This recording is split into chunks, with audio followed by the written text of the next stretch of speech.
hari ke-40 nanti ngundang orang tahlilan, itu biasanya bagi buku Yasin. Nah itu ada gambar sih, ada gambar almarhum atau almarhumah gitu. Jadi tahunya kalau ada gambar orang di kitab di Quran itu yang 40 hari. Kalau ini enggak, buat caleg minta dipilih, lah kan milih orang mati ya mungkin. Ya. Dan ramai dulu kan, itu sempat ramai di media, orang berdebat boleh tidak. Dan itu oke, terlepas dari isu boleh atau tidak, tapi mushaf yang sepertinya taken for granted ini tadi, yang bagi kita sesuatu yang udah kayak gini, udah gini aja, tahu kita baca saja. Sebenarnya kalau kita mau baca detail, ini baru mushaf ini, baru cerita mushaf. Yang ini material namanya. Jadi barang material itu, sesuatu yang secara material sepertinya apa adanya, ternyata dia bercerita banyak hal tentang perjalanan mushaf ini. Lalu kemudian terakhir,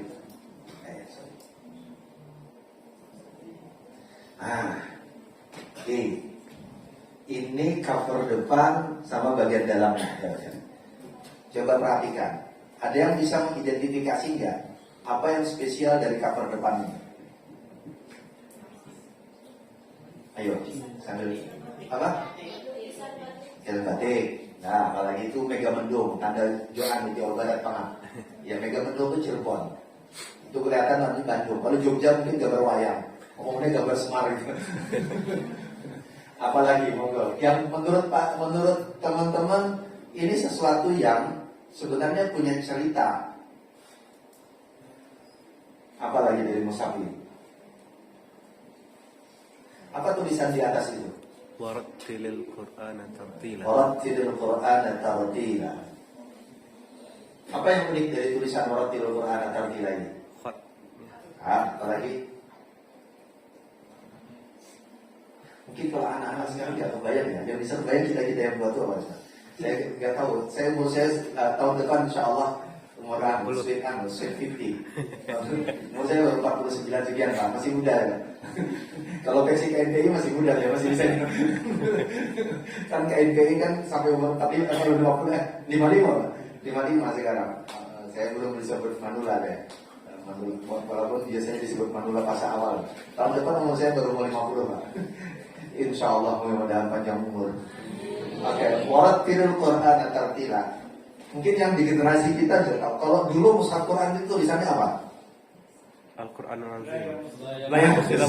Kalau dulu di tulisan Quran itu la yamassuhu illa mutahharun. Jadi dulu konsepsi. Jadi ini berubah. Jadi ada pergeseran cara orang memahami mushaf. Jadi kalau dulu, zaman dulu kita tuh sangat megang Quran nggak boleh harus wudu. Padahal megang Quran sambil berwudu tuh nggak boleh. Nggak boleh. Sesudah wudu baru megang Quran. Ambil wudu baca Qurannya itu kan bahaya. Itu kan sama kayak imam pakai sarung juga nggak boleh. Iya kan? Iya, pakai sarungnya sebelum jadi imam kan. Kalau imam dia pakai sarung batal itu. Apalagi kalau pakai Malik sih nggak batal. Kalau Malik kan berapa kali gerak nggak apa-apa gitu kan. Kalau pakai Syafi'i ya batal loh, ngomong pakai sarung. Ya berarti imam pakai celana juga batal. Dan nyuruh orang sholat juga batal, nggak boleh kan? Nggak boleh orang sholat tuh disuruh-suruh gitu kan. Ambilin air, orang sholat sholatnya gitu disuruh. Oke. Warattilil Qur'ana tartila. Dulu imajinasinya, bukan imajinasi. Jadi dulu kalau mushaf yang dulu, saya tadi nggak ada. Saya mau kalau di Mesir ada tadi mau saya foto juga mau disamping gitu kan. Tetapi gini saja. Jadi ketemu cover mushaf ini saja, dia sedang bercerita pergeseran cara orang menerima mushafnya. Berarti juga menerima Quran. Dulu ya kalau kita pegang mushaf, tulisan itu untuk reminder tentang adab yang menyertainya. Wudu dan sebagainya, kudu menghadap kiblat, kudu bersih, harus kudu itu bahasa paham kudu ya bahasa Jawa harus bersih, harus apa dan sebagainya. Lalu kemudian tulisan yang menjadi reminder itu la yamassuhu illal mutahharun. Jadi tulisan la yamassuhu illal mutahharun tidak sekedar tulisan, tapi itu menjelaskan konsepsi pengetahuan yang ada pada masyarakat penerima Quran saat itu. Sekarang kan fenomenanya berubah. Di Quran itu tidak ada lagi tulisan la yamassuhu illal mutahharun. Karena itu ikhtilaf berdebat. Yang muncul adalah warattilil Qur'ana tartila. Bukan menolak la yamassuhu illal mutahharun, tetapi memang imajinasi kedepannya sudah berubah. Coba bisa saya kasih contoh sederhana. Zaman Paris Pak Risman mungkin sudah sejaman sama saya. Pak Yunus juga udah di atas 50 Pak Risman. Nah, kan Pak Risman ya, di usia saya ke atas di Panjenengan di Pengapunten Pak. Ya, kalau usia saya ke atas pasti. Coba kalau saya tanya, kalau kita dengerin bacaan Quran di radio yang didengar siapa? Dulu Muhammad. Dan Muhammad itu yang didengar adalah yang mujawwad. Pasti yang pakai lagu kan. Di sini juga saya senang Pak. Saya di Batu Sangkar berasa pulang ke Banjarmasin Pak. Itu yang saya kangen yang tidak ada di Jogja gitu kan. Saya di Banjarmasin persis kayak di sini. Jadi 15 menit, 30 menit sebelum azan itu orang setel orang ngaji. Gitu ya Pak. Itu sama persis dengan di kampung saya di Banjarmasin Pak. Ya Ngapunten Pak, saya aslinya orang Banjarmasin bukan orang Jogja. Saya di Jogja baru Pak, baru 24 tahun. Oke, ya. Tapi kalau di Jogja, kemarin saya cerita sama Pak Dabevan. Kalau di Jogja, awalnya gitu. Kalau di Jogja ada orang baca Quran di mikrofon, nanya sama Mas Satria. Ayo, ada apa itu tadi? Nah, perhatiin nggak? Orang meninggal dunia. Itu ya. Kalau di Jogja, kalau ada orang baca Quran di mikrofon, itu tandanya ada orang meninggal. Itu buat seri paham. Makanya bisa jadi saya pertama kali datang ke Jogja bingung. Kok jam 10 pagi ada Quran bunyi? Nah ini mau sholat apa? Karena bayangan saya kalau ada bunyi Quran di mikrofon berarti habis itu azan. Kan gak berapa lama gitu kan. Nah itu orang Batu Sangkar juga kayak gitu mikirnya kalau Jogja. Ini kok jam 10 mau azan apa? Apa di sini duha pakai azan gitu kan? Saking solehnya gitu kan, duha apa pakai azan gitu kan. Ternyata itu orang seri paham itu orang meninggal gitu. Orang meninggal. Jadi mikrofon yang kita dengarkan itu juga sudah berbeda penerimaannya. Itu yang disebut dengan soundscape. Nanti cerita teori-teorinya. Nah, tapi sekarang anak sekarang enggak. Anak sekarang yang didengar bukan Muhammad. Ayo, saya tanya sama Mbak-mbak. Anda kalau Anda dengar bacaan Quran, Anda dengar siapa? Muzamil Hasbala, Hanan Ataki, Taki Malik. Ngapunten Pak, Panjenengan familiar dengan nama-nama itu Pak. Udah beda generasi ya.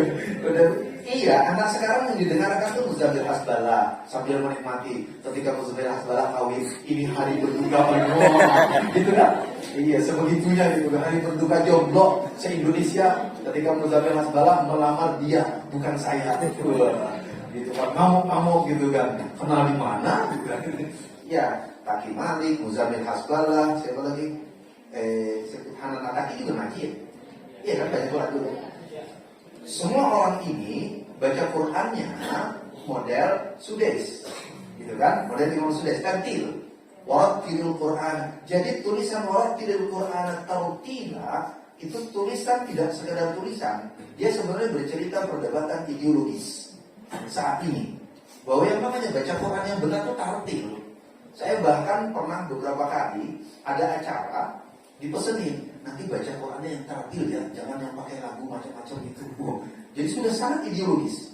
Jadi menjadi sangat ideologis. Jadi bacaan kayak Muhammad udah tinggal. Padahal, oke itu satu. Jadi tulisan itu, sebenarnya begini. Tulisan itu sepertinya sederhana. Warattilil Quran dan tartila, udah itu aja. Tartila tahu nggak tartila teman-teman? Tartila tahu nggak tartila? Tortilla itu makanan. Makanya nama-nama makanan dalam Quran tortilla. Karena ada warattilil Quran dan tortilla. Bisa jadi skripsi itu. Tapi skripsi tinggal lulus tuh. Skripsi tinggal lulus. Oke. Ya. Jadi pergeseran mushaf dari la yamassuhu illa mutahharun. Tulisan, sekedar tulisan ini. Pergeseran tulisan warattilil Quran dan tartila sebenarnya sedang menjelaskan pergeseran penerimaan ideologis atau bahkan sekedar penerimaan ideologis tentang bagaimana harusnya Quran itu dibaca. Jadi tidak sesederhana tulisan, tidak sederhana tulisan. Dia bercerita tentang banyak hal di belakang dia. Kita bisa lihat misalnya di tahun 60-an rekaman Quran yang pertama kali kita kenal itu kan rekaman para masyayikh Mesir. Ada Abdul Basit, gitu kan? Abdul Basit, lalu ada Siddiq bin Shawi, Rekaman-rekaman itu yang sampai ke kita. Saya berarti sekitar 40 tahunan yang lalu, lebih, hampir 50 tahun yang lalu, sejak kecil. kuping saya itu familiarnya dengan Muhammad Siddiq Al-Minshawi. Karena itu kaset yang dimiliki abah saya di rumah. Jadi abah itu, kaset yang dimiliki abah itu dua. Muhammad Siddiq Al-Minshawi, kalau lagunya Umi Kulthum. Makanya saya dulu dari kecil sudah familiar dengan apa? Lanilik Sulaiya Sulaiya. Kan zaman sudah saya nyanyi. Nama saya saja Arafik, tapi nggak ada hubungannya sama Arafik yang artis gitu kan. Cuma beda nasib ya. Beda nasib, sana nyanyi goyang-goyang saya nggak bisa gitu kan. Kalau disuruh ya saya tidak tanggung jawab. Oke, ya. Saya dibesarkan dengan bunyi itu dan mujawab. Rekaman itu yang beredar di banyak tempat. Tetapi lalu kemudian di tahun 90-an, akhirnya rujukan orang kalau mau baca Quran itu kan ke Mesir. Lagu Quran yang dilombakan di MTQ dari Mbak yang baca itu kan rujukannya ke Mesir.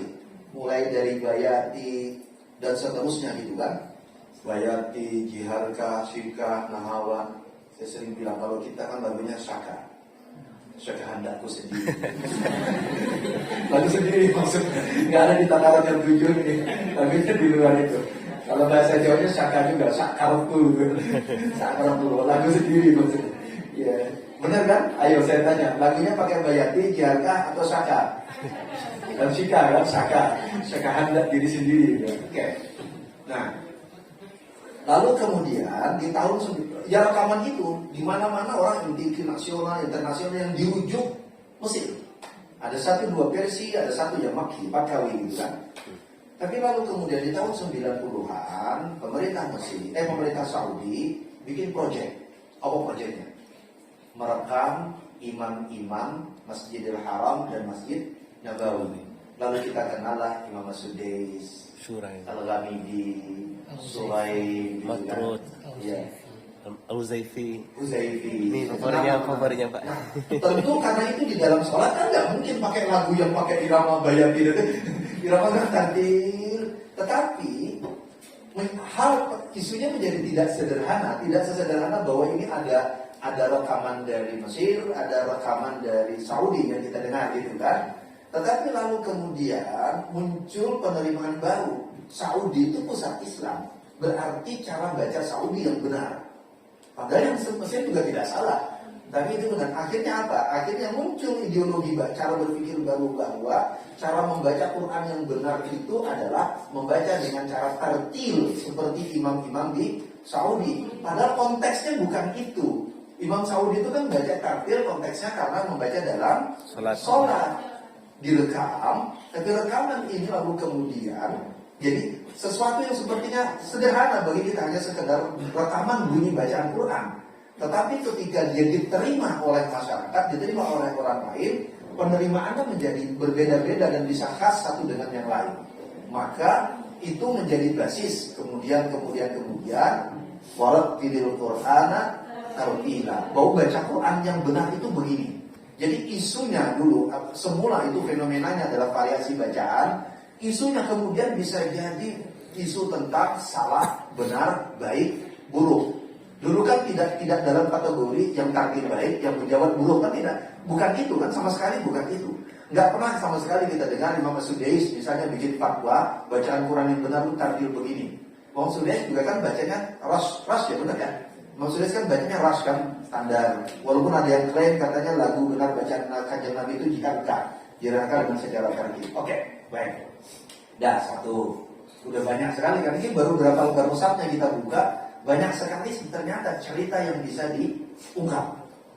Nah, lalu kemudian yes.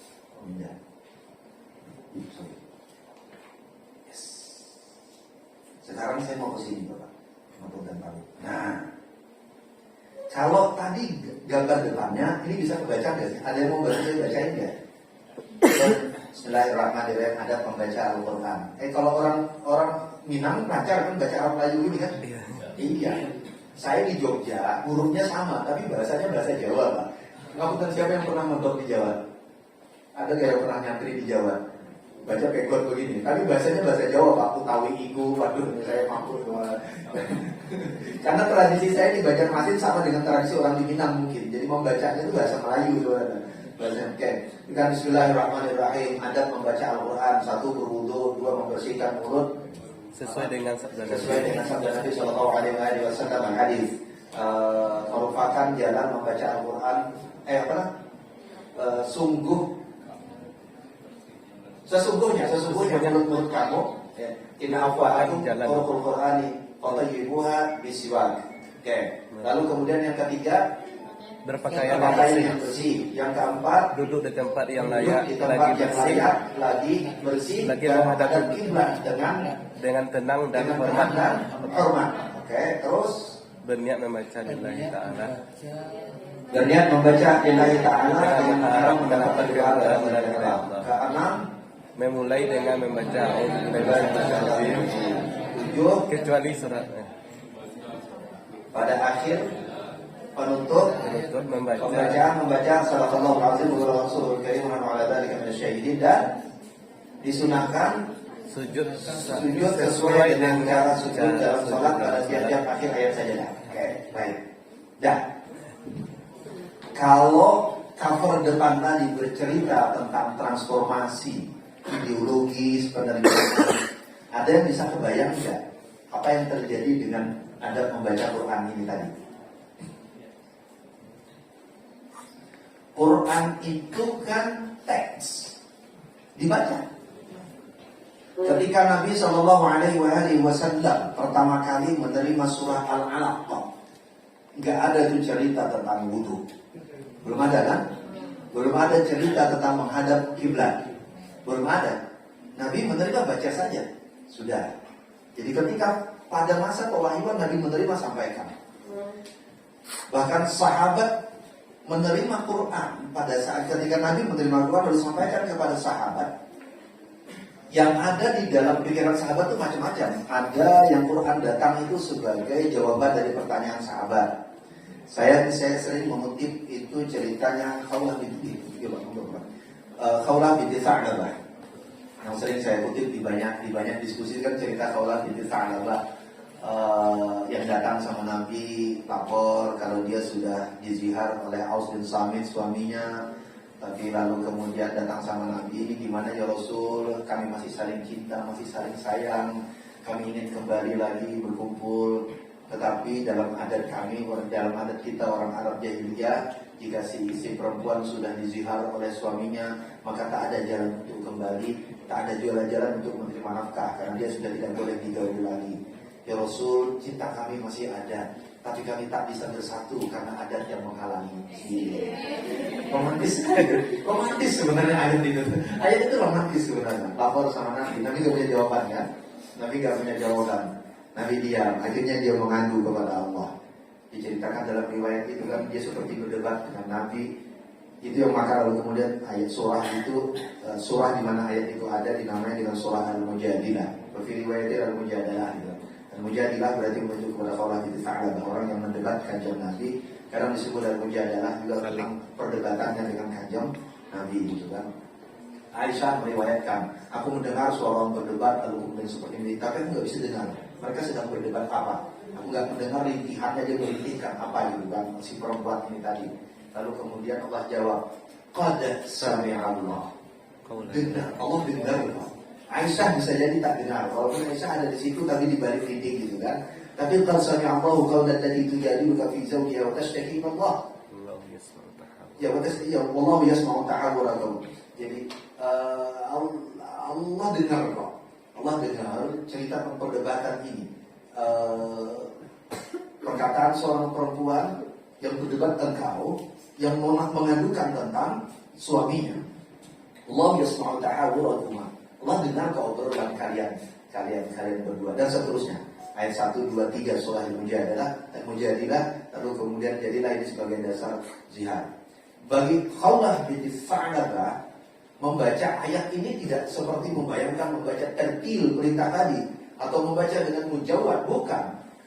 Membaca ayat ini itu seperti, ya Rasul, ini hukumnya apa? Sebentar kata Rasul, aku tak ada petunjuk. Turun ayat Quran, oke, ini hukumnya.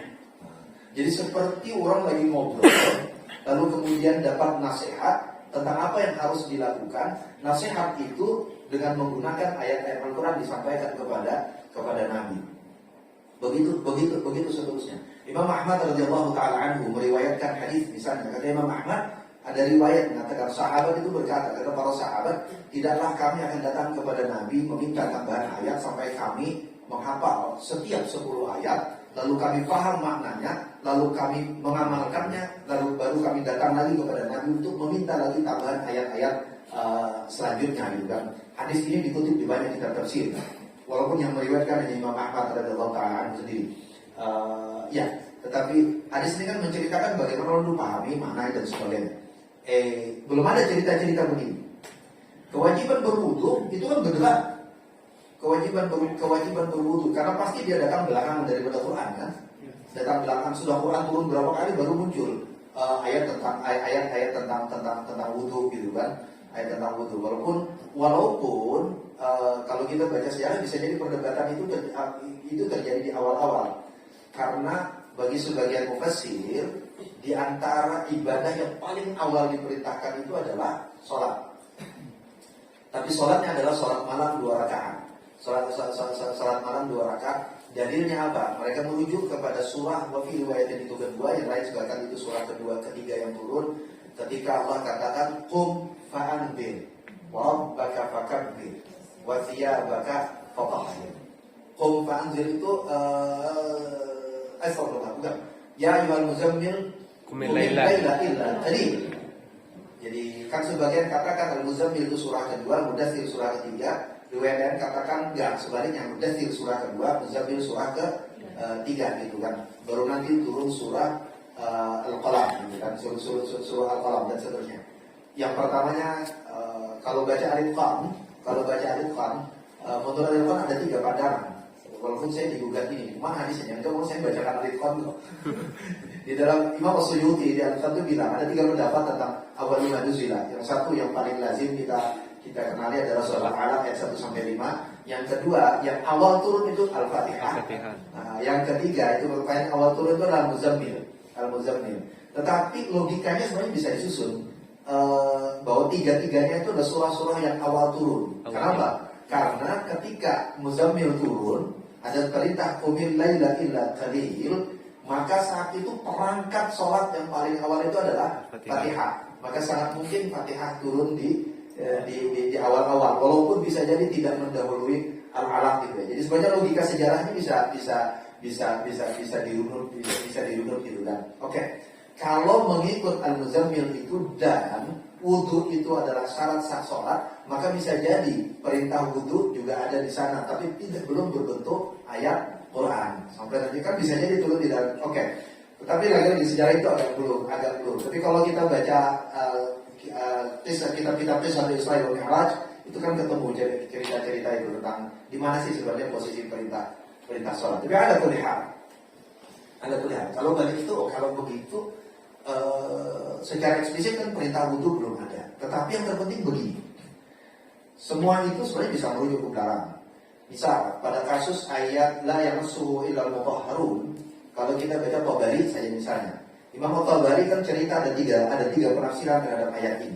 Tafsir pertama mengatakan la yamassuhu illal mutahharun itu bermakna fikih, berarti ya tadi orang harus wudu kalau mau menyentuh Quran.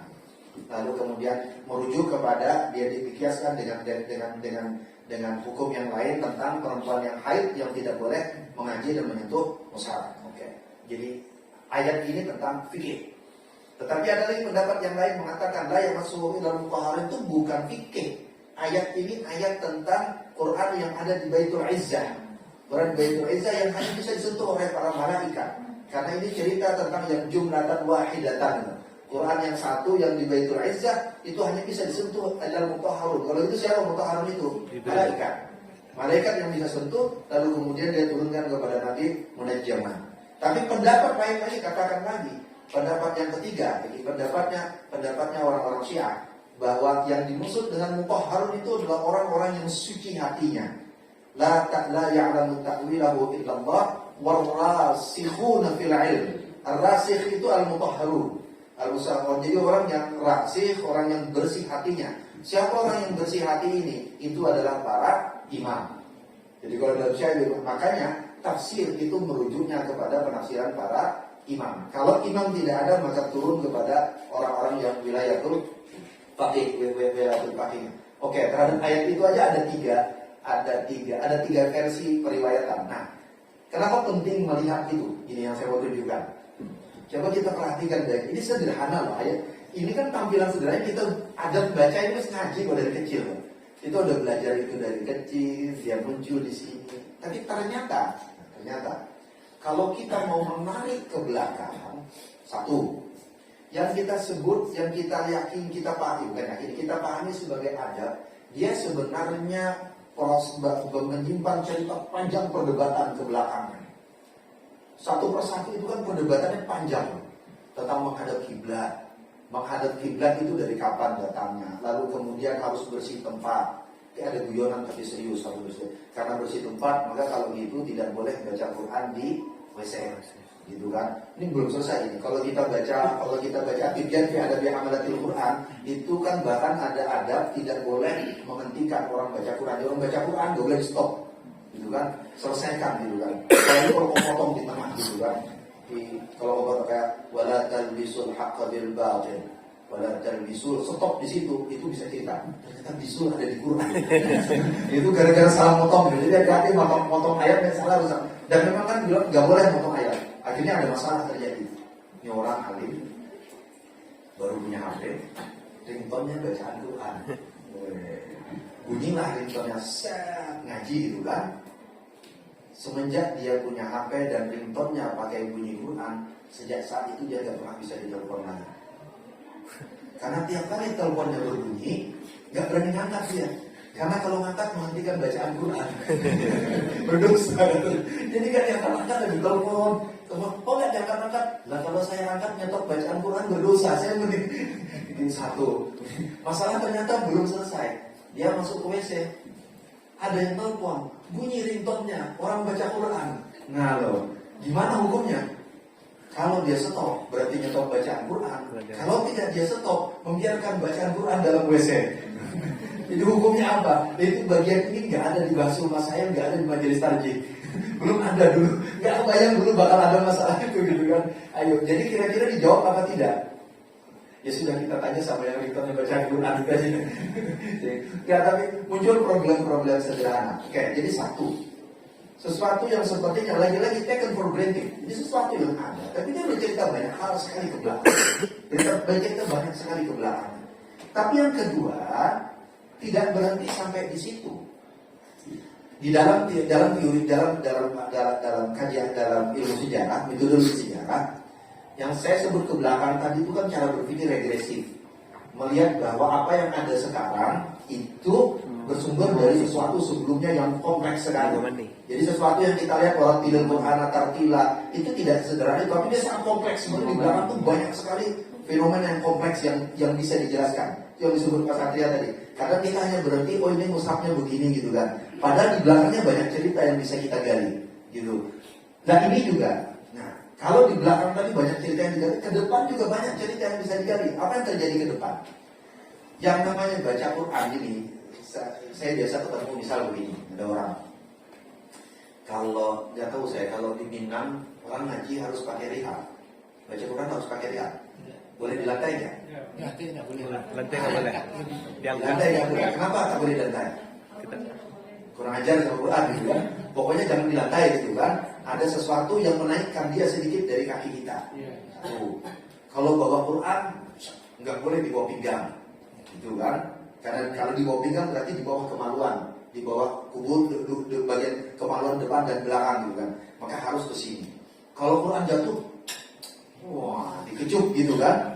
Kalau Quran jatuh harus selamatan gitu. Kalau senang sekali saya, makanya dulu kalau pas ngaji senang sekali godain teman dia gimana caranya Quran ada jatuh, dan jatuh kan berarti dia harus selamatan gitu kan. Dia pulang ke rumah bilang sama, kalau enggak pulang. Oke. Baik. Apa yang terjadi di sini? Adab ini, di Quran itu kan sebenarnya ini teks atau hafalan dibunyikan, dia itu Quran. Dan itu yang namanya Quran kan. Wah, kalau kita mau tarik ke belakang jauh lagi, Quran itu bila sautin wala harfin. Perdebatan panjang lagi ke belakang, banyak sekali.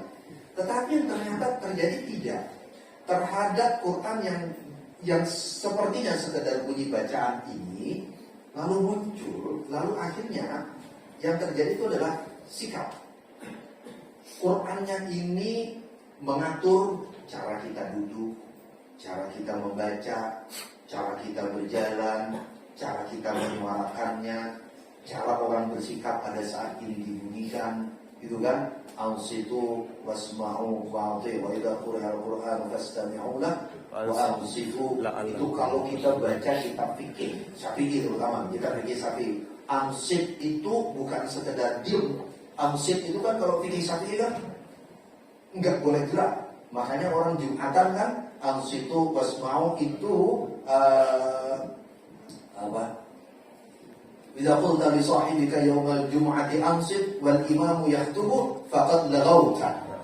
Kalaupun sekedar berkata kepada teman di sampingmu diam sementara khatib sedang berkhutbah, faqad laghawta, sesungguhnya engkau sedang berbuat laghaw dan sia-sia. Sebegitu loh mana ansit itu dalam kitab dalam kalangan Syafi'iyah. Jadi yang namanya ansit itu diam benar-benar dengerin. Ya kalau ngajinya panjang dengerin sambil ngantuk. Itu ansit juga. Ansit. Jadi ansit itu bukan uskut, bukan sekedar diam mulut, tapi yang namanya ansit itu ya tubuh tenang, diam. Kipas juga nggak boleh. Kan kalau saya ingat dari dulu ngaji anak tuh ada gitu ya, Pak. Jadi masak duduk kaki begini, lalu tangan di sini itu aja nggak boleh gitu kan. Atau apalagi kalau di kitab fikih kalau ngaji begini tangan ke belakang gitu kan, tangan ke belakang itu juga dianggap laga itu dianggap ya kan kita biasa duduk kan, apalagi kalau khatibnya kelamaan gitu kan, khatibnya panjang sekali, kapan selesai ini. Tapi habis dia khatib selesai khutbah, sebentar sekali khutbahnya, padahal lama sekali. Karena ternyata khatib mulai khutbah, dia tidur, khatib selesai khutbah baru dia bangun gitu. Kok sebentar sekali khutbahnya, padahal dia tidur gitu. Ya itu semua adalah disebut dengan ansit. Jadi adab ini tadi, adab itu tidak sekedar tentang Qurannya. Adab ini akhirnya mengkonstruksi tindakan, mengkonstruksi cara berperilaku, mengatur cara orang bersikap. Berapa orang sini yang hafizah? Kalau hafizah setelah hafal Quran, kan habis itu muncul aturan. Nah, saya nggak ini saya cerita. Kemarin saya belajar sama hafiz pada saya cerita. Anak saya, alhamdulillah ini tahadus bin. Saya nomor 2 baru khatam 30 juz, kelas 1 aliyah. Ya biasa kan, ini cerita tentang orang tua aja. Anak saya sedikit, anak saya baru 4 gitu ya. Saya dulu ketika punya anak 3, saya bilang sama istri saya gitu kan, Neng, saya manggil istri saya Neng gitu kan, itu panggilan mesra. Makanya ada teman saya karena sering dengar saya bilang Neng, ikut manggil istri saya Neng, itu panggilan khusus itu. Yang lain gak begitu, karena istri saya orang Betawi gitu. Jadi orang Neng udah apa? Kata teman, kalau anaknya cuma 3, itu cuma jadi ustaz. Cuma jadi ustaz gitu kan. Kalau mau jadi kiai, anaknya 5. Saya bilang sama, maksudnya nego jumlah anak gitu kan. Akhirnya istri saya pinter, jawabnya cuma begini, gak apa-apa Mbak, jadi istri ustaz aja, gak mau jadi istri kiai. Bangsa halus, pabrik tutup. Akhirnya yang terjadi apa? Gusti Allah, saya tidak tahu bagaimana caranya Allah memberi. Ya memang cara Allah beri, dapatlah kita anak keempat. Usia istri saya sudah masuk usia 46 saat itu. Enggak, 45, benar 45. Oh 43 ya? 43, sorry, 43, 43. Ya baru, kok jadi lupa saya? Umurnya istri saya. Umurnya udah berapa tahun sekarang? Ya sama saudara 43 namanya. Nah, saat itu saya bilang, udah pokoknya anak keempat. Tapi kan habis itu sudah menjelang 45, udah gak mungkin lagi nambah. Akhirnya istilah, ya akhirnya sekarang ustaz enggak, kiai enggak. Bahkan anaknya 4. Kan kalau 3 ustaz ya. Kalau 5 kiai, kalau 4 ya enggak ustaz enggak, kiai enggak. Udah jadi dosen aja. Oke, saya bilang sama anak saya nomor 2, mau cerita tentang adat ini, bagaimana adat itu berhasil. Ya biasa kita anak di pesantren kan itu kan diantaranya ngajari akhlak, ngajari apa. Saya ketika dia selesai 30 juz, khatam, simak. Saya nyimak 3 juz terakhir gitu kan, 1 sampai 20, 1 sampai 27-nya itu sama Pak Yai, 28, 29, 30 memang orang tua diundang untuk nyimak langsung. Saya nyimak dia 28, 29, 30, selesai nyimak. ya sudah seperti biasa standar orang kan doa, segala, habis itu akhirnya sejak hari itu obrolannya berubah. Obrolan saya begini ke dia, Azad, namanya Azad gitu. Karena saya ngefans sama Maulana Abdul Kalam Azad, itu cerita lain lagi. Dan saya nulis tentang Maulana Abdul Kalam Azad India. Saya nulis tentang tafsirnya, terjemah Al-Quran, itu tafsirnya Maulana. Dulu saya punya pengajian, jadi saya bisa lihat. Ada seri sampai 8 kali pengajian membaca tafsirnya Maulana Abdul Kalam Azad, terjemah Al-Quran. Oke. Anak nomor 2 saya kasih nama Azad. Perkaranya sederhana, karena nomor 1 cewek, yang mungkin dinamain Azad. Azad, sekarang kan hafal Quran. Kalau ada yang hafal Quran pasti akan bisa dengan mudah memahami pesan saya ke dia. Azad, sekarang sudah hafal Quran. Menjaga Quran itu bukan sekedar menjaga bunyi bacaannya dalam pengertian mengulang-ulang.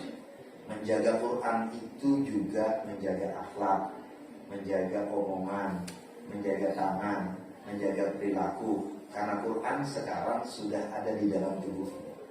Jadi Quran yang sudah menjadi bagian dari dirimu itu mengatur semuanya. Jadi bukan karena kamu berakhlak lalu kamu menghafal Quran, enggak. Karena kamu sekarang hafal Quran, yang itu perlu dijaga. Oh iya bah, iya bah, iya bah. Jadi enak sekali kan. Jadi kalau dia mulai ngobrol sama adiknya atau ngobrol sama ibunya, biasa kan anak-anak remaja zaman teenager bos gitu kan, suara agak meninggi. Saya sederhana ngomongnya, Azan disayangin Qurannya. Turun langsung tenang. Saya punya kunci sekarang buat dia.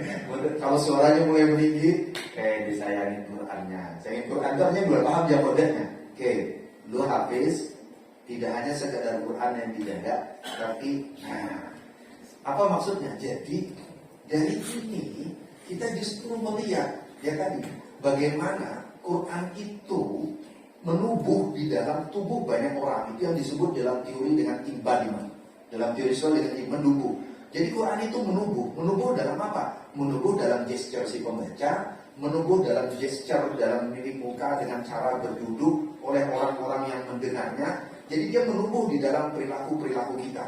Menubuh dalam. Nah Quran yang menubuh ini yang sebenarnya banyak sekali itu. Dan masih jarang jadi objek. Objek kita kan seringkali ritual-ritual kan. Tapi Quran yang menubuh ini ada riset. Saya tunjukkan melompat jauh ke belakang. Nah,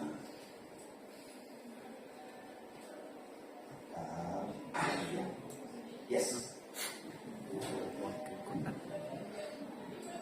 Yang sini dulu, pojok kanan. Nah, pojok kanan.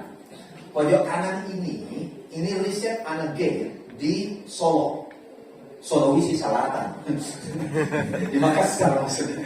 Ini risetnya di Makassar, yang kanan ini. Perfection Practice. Ini riset dia di Makassar tentang sekolah Quran. Jadi yang dia teliti, jadi biar teman-teman teliti Quran udah nggak ritual anu terus. Yang dia teliti apa? Yang dia teliti itu sekolah tahfiz, TK Quran yang pakai Iqra, TK Quran yang pakai Baghdadi. Saya nggak tahu orang sini bilang apa Baghdadi itu. Orang saya di Banjarmasin bilangnya Alifan. Alifan Metode alif. Iya, yang alif bata. Kan kalau Iqra kan abatasa gitu kan. Kalau yang alif bata alif bata sa jim ha kha. Makanya gara-gara belajarnya pakai Iqra kayak guyon kan. Abatasa ketemu alif lam mim alamat. Ternyata ada bahasa Minang di Quran. Alamat. Jadi kan karena bacanya alamat. Karena dia nggak tahu huruf tunggal kan alif lam mim kan. Kalau orang dulu kan tahu alif lam mim kan. Gak ada alamat itu kan. Ya, dia bicara itu. Lalu yang dia bicarakan bukan apa? Yang dibicarakan bagaimana cara mereka belajar, cara mereka duduk di kelas. Lalu jadi kalau yang diceritakan itu kalau yang Iqra anak dalam bentuk klasikal ada guru ngajari satu. Tapi kalau yang turutan satu orang dengan turutan tuh alifan, satu orang dengan 5 orang murid duduk berkeliling, satu orang membaca, yang lainnya menyimak, gak berani bersuara gitu kan. Jadi ada konsep etika. Nah, ada konsep etik yang berbeda dia temukan dari yang belajar pakai Iqra dengan belajar pakai turutan, pakai alifan tadi. Lalu diceritakan ke belakang sejarahnya di situ, sejarahnya bagaimana ini sampai. Ya, sesuatu yang sederhana kan? Sederhana tapi dia bisa bercerita dengan begitu mendalam. Jadi dia bercerita bagaimana konsep etikanya bisa berbeda. Kok konsep etiknya berbeda? Apa yang membuat konsep etikanya, konsep akhlaknya itu? Maksudnya etikanya berbeda. Oh, diwawancara gurunya, diwawancara muridnya, diwawancaranya orang tuanya. Diwawancaranya orang tuanya. Jadi, lalu kemudian sampai dia ketemu, oh, yang di sekolah Alipan, orang tuanya, itu ya biasanya. Tapi kalau yang sekolah Iqra, yang pakai Iqra, itu orang tuanya, lalu kemudian beberapa orang ngumpul, belajar ngaji lagi sendiri. Ketemu lagi dia fenomena baru. Asalnya belajar sekolah Quran anak-anak, oh sekarang objeknya meluas menjadi sekolah Quran orang dewasa. Udah diikuti bagaimana cara belajar. Lalu kenapa? Oh ternyata penyebabnya sederhana. Yang di Alipan ini yang pakai turutan itu kan orang tradisional di kampung-kampung. Orang tuanya sudah pandai-pandai mengaji. Yang ke sekolah Iqra ini orang tuanya tak pandai mengaji. Padahal yang Iqra itu ada PR.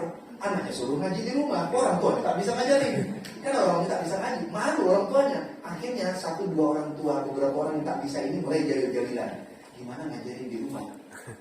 Oh kakaknya ngajarin. Di mana ngajar di rumah? Ya nggak bisa, aku nggak bisa. Akhirnya mereka lalu kemudian belajar ngaji, cari guru, bikin lagi. Jadi ada motif yang berbeda. Namanya disebut dengan motivation ya, learning, emotion, and decided. Jadi ada emosi yang berbeda. Sama-sama belajar Quran. Tapi ada lagi kelompok orang tua yang dia temukan yang tak mau dekat ke guru karena malu. Sudah tua, jadi emosionnya udah berbeda. Sudah tua masa belajar Quran. Akhirnya belajar lewat mana? Belajar lewat radio. Karena di Makassar itu di radio ada siaran di RRI Makassar belajar Quran. Jadi belajarnya lewat situ. Gak ketahuan kan bisa anonimus. Namanya misalnya Hamidah, bisa saja mengaku Lesi. Siapa namanya? Lucy. Padahal Hamidah. Tapi kan gak ketahuan kan di radio kan, gak mau mengaku gitu kan. Identitasnya bisa anonimus. Jadi ada emosi dia menyimpan di dalam. Gak berhenti sampai di situ. Dia lanjut, lalu kemudian dia banding dengan sekolah tradisional yang menghafal Quran. Cerita tentang bagaimana guru dan murid datang, ada fotonya dulu dia datang duduk dan sebagainya. Dijelaskan lagi, tarik lagi ke belakang tentang jadi konsep etik. Adat tadi loh, adat membaca Quran, dia datang dari ke belakangnya kita ketemu kitab-kitab yang macam-macam, kesininya, ke depannya itu jadi tindakan konsep etik yang berbeda-beda. Dia ke belakang punya kitab yang macam-macam, rujukan macam-macam, itu melahirkan praktek yang berbeda-beda. Jadi dari varian TK Quran yang pakai Iqra, TK Quran yang pakai orang ngaji pakai Alipan, ibu-ibu yang ngaji dengan guru, ibu-ibu yang ngaji di RRI, sama sekolah di pesantren yang menghafal Quran, dia bisa ketemu varian motif orang belajar Quran. Kan ketemu teorinya. Jadi dia membangun teori dari sesuatu yang sangat sederhana. Dan yang saya yakin kayak gini di Batu Sanggar tuh berlimpah datanya. Berlimpah ruah datanya. Hanya memang kadang-kadang kita itu kan lihat data di samping kayaknya alah itu mah biasa. Padahal cerita di belakangnya luas sekali. Nah sekarang coba kasih. Nah yang sebelah sana Dua Quran itu cerita, itu riset di Nigeria kalau tidak salah. Semoga saya tidak salah. Nigeria. Rudolf Weir ini nama aslinya Bilal apa begitu, saya lupa. Muslim ya. Rudolf Weir ini. Rudolf Weir. Dia riset. Coba bisa dibayangkan nggak gambarnya itu? Itu semua ayat Quran. Ayat Quran dijadikan tubuh. Dia mau cerita tentang dohi Quran, Quran yang berjalan. Jadi Islamic Education, Embedded Knowledge and History in West Africa. Ini saya sebut tadi dalam teori tubuh tadi. Jadi bagaimana hafalan Quran itu? Jadi ini cerita tentang sekolah menghafal Quran tradisional di Afrika. Ada syekh, ada murid, ngaji bareng-bareng. Tetapi tidak hanya sekedar ngajinya, tapi yang dia lihat itu adalah gesturnya, cara syekh mengajar, cara murid belajar, lalu etika murid di luar suasana belajar. Jadi di luar suasana belajar itu ada makan dan seterusnya. Jadi perilaku mereka kalau berjalan, cara tidurnya, kegiatan mereka selama 24 jam, semua tindakan itu menggambarkan bagaimana Quran itu hidup di dalam cara mereka berperilaku selama 24 jam.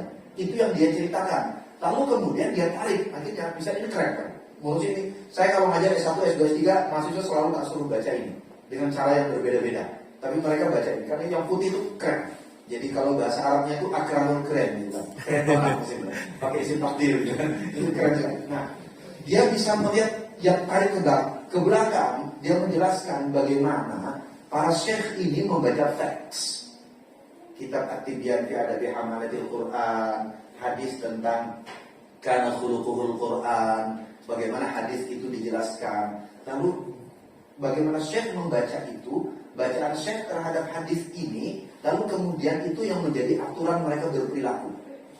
Tapi pada saat yang sama, si Syekh di Nigeria ketemu dengan kelompok-kelompok Islam yang baru datang ke sana. Ya, memahami bahwa Quran itu bukan tentang disiplin tubuhmu.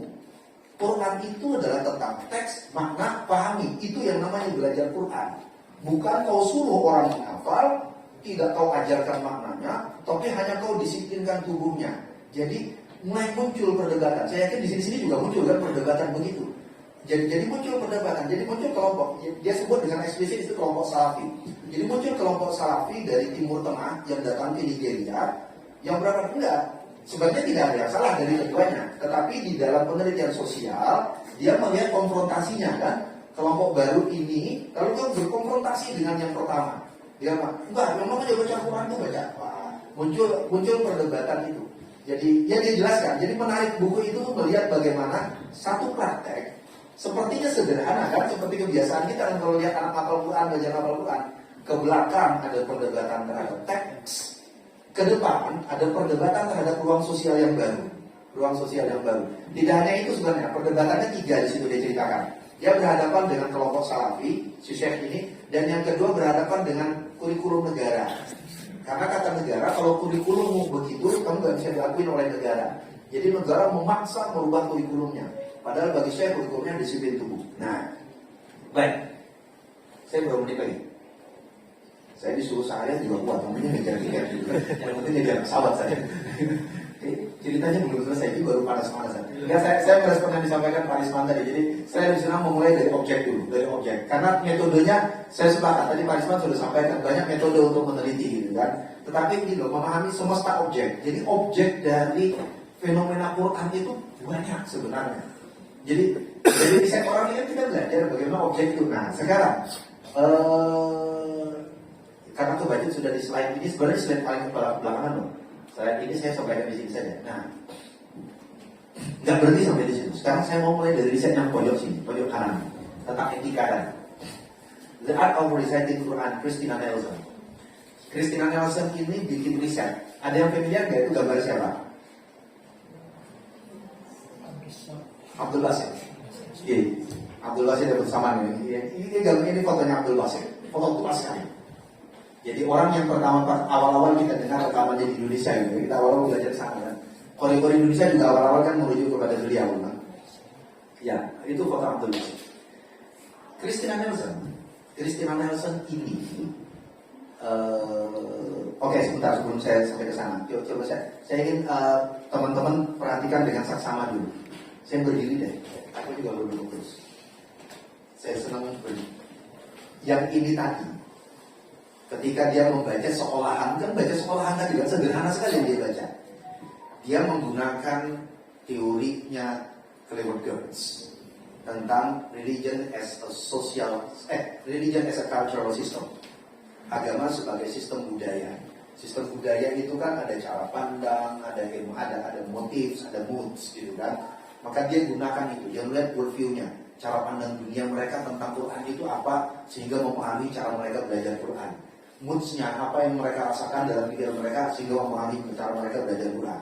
Jadi fenomenanya sederhana, tetapi karena dia punya cara pandang spesifik, pakai teorinya, seperti teorinya Geertz tadi, maka dia bisa mengelaborasi. Beda dengan yang di bawah ini tadi. Rudolf pakai teori dia tentang embodied knowledge, tentang pengetahuan yang menubuh. Pengetahuan yang menubuh itu, pengetahuan itu tidak keluar dalam bentuk pernyataan-pernyataan, tetapi diekspresikan dalam bentuk tubuh. Cara berjalan, cara berpakaian, cara duduk, cara berinteraksi, gesture, yaitu yang dalilnya karena khuluqul Quran itu teorinya. Maka lalu kemudian dia mau lihat bagaimana pengetahuan itu bukan pada konstruksi naratif pengetahuan, tapi bagaimana pengetahuan itu ada di dalam. Maka dia cari, oh ini loh pengetahuan tentang Quran, tapi apa disiplin tubuh yang keluar? Kan jadi sudah berubah kan cara datanya sama kan? Datanya dengan yang Aneget di Sulawesi Selatan tadi sama sebenarnya datanya. Datanya tentang orang belajar, apa yang dilakukan orang ketika belajar. Tetapi ketika dia mengubah basis teoritisnya, berubah lagi hasilnya. Jadi dengan data yang sebenarnya hampir sama. Nah, sekarang yang ini. Christina Nelson ini ahli etnomusikologis. Etnomusikologis itu prinsipnya dia mau meneliti tentang bagaimana jadi musikalitas itu menandai identitas etnisitas. Orang Padang, orang Minang misalnya, musikalitas orang Minang itu berbeda dengan musikalitas orang Jawa. Musikalitas orang Minang itu kan kayak rampak gitu ya, bukan dinamis kan gitu kan. Coba jangan bayangkan dengan musikalitas orang Jawa yang tanelo lelale lale dung. Saya nggak tahu orang Minang kalau menidurkan anak di dalamnya apa? Apa di dalam orang? Nggak pakai musik apa itu kan jadi tidur kan? Apa di dalam? Lelebay itu namanya lelebay. Luladir di sana lelebay. Apa lelebay orang Minang apa? Kalau menidurkan anak? Salawat. Salawat orang Minang. Salawat bagi yang soleh. Ya kalau orang Jawa kan ya dendangannya tentu dengan itu musik. Jadi musikalitas itu cara bermusik itu menandai, bisa digunakan untuk menandai etnisitas. Prinsipnya itu sebenarnya. Nah, Christina Nelson itu kan orang ahli itu. Maka lalu kemudian dia datang ke Mesir. Quran itu milik orang Muslim seluruh dunia, di mana saja. Tetapi ketika dirugikan oleh orang Mesir, asumsi teoritisnya bahwa ada bunyi-bunyian khas yang bisa dikenali bahwa itu bunyian orang Mesir, bukan bunyian orang Arab, bukan bunyi orang Persia, bukan bunyi orang Jawa. Asumsi yang dia bangun. Maka dia risetlah di Mesir. Dia risetlah Abdul Basit. Dia perhatikan. Akhirnya kalau baca buku ini, kita akan ketemu sejarah misalnya.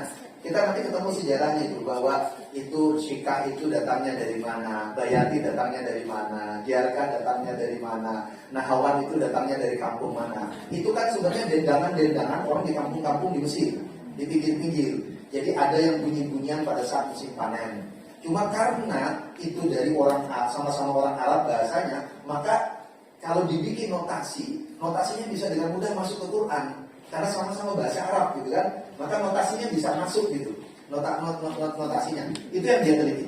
Maka telitilah, dia ceritalah. Makanya itu kan seni membaca Al-Quran. Oh dia ketemu, dia cerita tentang sejarah bunyi-bunyian itu, bagaimana notasinya menjadi khas. Dan dia bisa tunjukkan Mesir itu punya karakter yang berbeda dengan karakter Persia. Kan yang kuat kan Mesir, Parsi, Persia. Ada satu yang Makawi gitu kan, lagu-lagu Al-Quran itu.